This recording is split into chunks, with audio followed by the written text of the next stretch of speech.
ಏನು ಹೆಸರು ರೀ? ಜಗನ್ನಾಥ್ ರೀ. ಜಗನ್ನಾಥ್ ಅವ್ರೆ. ಜಗನ್ನಾಥ್ ಸೇರಿಕರ್. ಇದು 8 ಎಕರೆ ಹೊಲ ಅದ ರೀ ಶೇರಿಕರ್ ಅವ್ರೆ? 2 ಎಕರೆ ರೀ. 2 ಎಕರೆ ಅದ. ಈ 2 ಎಕರೆ ಅಂದ್ರೆ ಎಷ್ಟು ತಿಂಗಳು ಬೆಳೆ ಐತ್ರಿ ಇದು? ಇದು 2 ತಿಂಗಳು ಬೆಳೆ ಸರ್. 2 ತಿಂಗಳು ಬೆಳೆದಾಗ ನೀವು ಮಲ್ಟಿಫೈರ್ ಎಷ್ಟು ಹಾಕಿರಿ ಇದಕ್ಕೆ? ಇದಕ್ಕೆ 5 kg ಹಾಕಿನಿ. 5 kg ಹಾಕಿರಿ. 5 kg 1 ಡೋಸಿನ ಹಾಕಿದ ಬಳಿಕ ನಿಮಗೆ ಯಾವ ರೀತಿ ಕಾಣಿಸ್ತಾ ಇದ್ದೇನೆ ಮನುಷ್ಯಗೆ?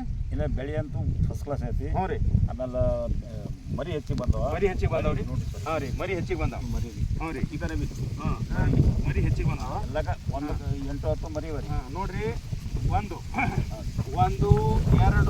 3 4 5 6 7 8 9 10 11 ಒಂದು ಪೊದಿಗೆ ಎದ್ದವ್ರಿ. ಅಂದ್ರೆ ಇದಕ್ಕೆ ನೀವು ಮಲ್ಟಿಪಾರ್ ಹಾಕಿದ ನಂತರ ನಿಮ್ಗೆ ಭಾಳ ಸಮಾಧಾನ ಅನಿಸ್ತದ. ಸಮಾಧಾನ ಅನಿಸ್ತದ. ಮತ್ತು ಈ ಮಲ್ಟಿಪಾರ್ ಹಾಕಿ ನಾವು ಮೊದಲನೇ ಡೋಸ್ ಹಾಕಿರಿ, 2ನೇ ಡೋಸ್ ಹಾಕ್ಲಿಕ್ಕೆ ನಿಮ್ಗೆ ಇಚ್ಛೆ ಅದ? 2ನೇ ಡೋಸ್ ಮತ್ತೆ ಹಾಕಲ್ತೀನಿ ಸರ್. 12 ತಾರೀಕು ಹಾಕ್ತೀನಿ. ಓ, ಆದ್ರೆ ನಿಮ್ಮ ಮಿತ್ರರಿಗೆ, ನಿಮ್ಮ ಊರಿನವರಿಗೆ ಏನಂತ ಹೇಳಿಲಿಕ್ಕೆ ಇಷ್ಟಪಡ್ತೀರಿ ನೀವು? ಎಲ್ಲ ಇದೇ ಹಾಕಿ ಅಂತ ಹೇಳಕ್ಕೆ ಇಷ್ಟಪಡೋದು. ಗುಡ್. ಧನ್ಯವಾದಗಳು. Thank you.